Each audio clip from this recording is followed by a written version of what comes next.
Fala, Rockers, beleza? Por então eu quero só avisar pra você o seguinte: se você não crê em Deus, pode ir embora. Tchau. Depois a gente fala contigo. Não tem problema nenhum que você não crê em Deus. Se você não crê na Bíblia, se você não crê no Espírito, se você não crê, se você é muito materialista, eu não vou falar com você agora, não tem problema nenhum, eu gosto muito de você, você é brother com todo mundo, mas olha só, daqui a pouco eu falo contigo. Vou falar agora com você que acredita no mundo espiritual, você que acredita em Deus, você acredita na Bíblia. Meu travamento pode ser espiritual, Rafa? Eu recebi essa pergunta esses dias aí. Meu travamento pode ser espiritual. Brother, deixa eu te falar a verdade no que eu, Rafa, acredito.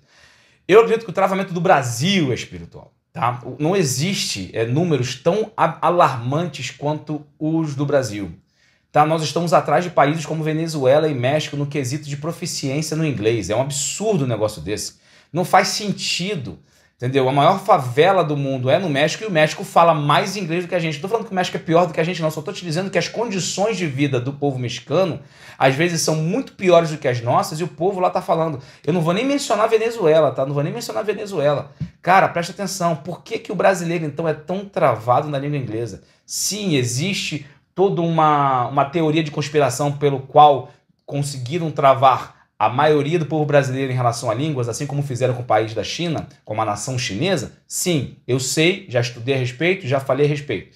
Agora, o espiritual é o seguinte, brother, nós somos um país de carisma excepcional. Nós temos acessos às pessoas que a maioria das pessoas não tem.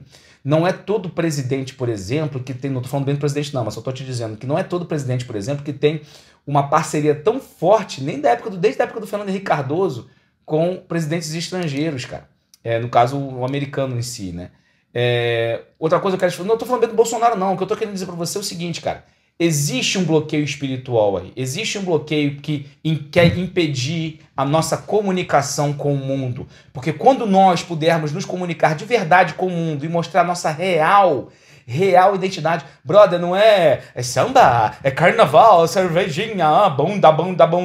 Não é isso, brother. Nossa identidade não é isso. Quando você vai lá nos anos 50, nos anos 60, quando eles fizeram documentários sobre o Brasil, brother, eles chamavam a gente de nação como se fôssemos sub-humanos. Como se nós fôssemos macacos falantes, meu amigo. Poxa, pesquisa a história, você vai ver. E esse conceito ainda está muito impregnado, tanto que quando eu chego em locais para conversar sobre qualquer coisa, o pessoal fala, de onde você vem? É do Brasil. Eles tomam um susto. Aí ainda encontro pessoas que tomam um susto de ver brasileiros educados, brasileiros eloquentes, brasileiros cultos e brasileiros com capacidade de falar inglês da maneira como eu falo. Eu conheço muitos. Eu outro dia desse aí fiz uma ligação de Zoom com um empresário brasileiro que está em Dubai, brother. Caraca, eu olhei para a cara do cara, o cara tinha cara de árabe já. Ele já estava adaptado para o ambiente, entendeu? E já tinha se moldado ali. Bom para ele, excelente para ele, só que continua, as pessoas olham para ele e continuam vendo um árabe ali, eles não estavam vendo um brasileiro ali. Por muitos anos eu cometi esse pecado, por muitos anos eu transmitia uma energia americana, norte-americana, ao invés de transmitir uma energia brasileira. Eu não sabia, porque não me ensinaram isso antes. Cara, isso foi um trauma na minha vida e foi um bloqueio na minha vida porque eu não sabia o quanto eu podia prosperar mais se eu tivesse ativado a minha identidade brasileira dentro do inglês. Hoje, galera, não tem quem me diga que se você não for igual americano, falar igual americano, você vai ser melhor. Não vai, brother, não vai. Essa é a questão. Quando você entende isso, você vai entender que o travamento, sim, é espiritual, brother.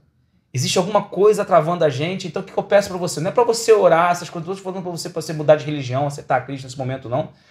Se você fizer, vai ser bom para você, mas presta atenção, não é essa a questão. É para você entender que o real e o espiritual andam lado a lado. Moral da história. O teu bloqueio hoje, a tua trava hoje tem tudo a ver com aquele processo, aquele ponto da sua vitória. Meu amigo, o Davi era o menor de todos eles. Golias era o maior de todos eles, cara. Por o Davi ser o menor de todos eles, aquilo talvez na cabeça do Davi fosse uma trava. Talvez o fato dele ser tão pequenininho fosse um empecilho para ele encarar. Tinha com certeza homens muito maiores que Davi naquele exército de Israel. Mesmo assim, Davi foi lá e encarou, porque ele sabia, cara, que aquilo ali era mais espiritual do que real. Ele sabia que aquela batalha não tinha nada a ver com o tamanho físico de Golias e o tamanho físico de Davi, nem a ver com as armas que Davi ia usar para aquela batalha. Ele simplesmente pegou o que ele tinha na mão e ele foi e atacou, porque ele sabe que o espiritual era maior e mais importante do que o real. Então o que eu te peço, gente? O que eu falo para vocês? Foca no teu propósito, foca nisso, e porque amanhã eu vou te falar o porquê que tem que ser grande o nosso propósito. Até amanhã.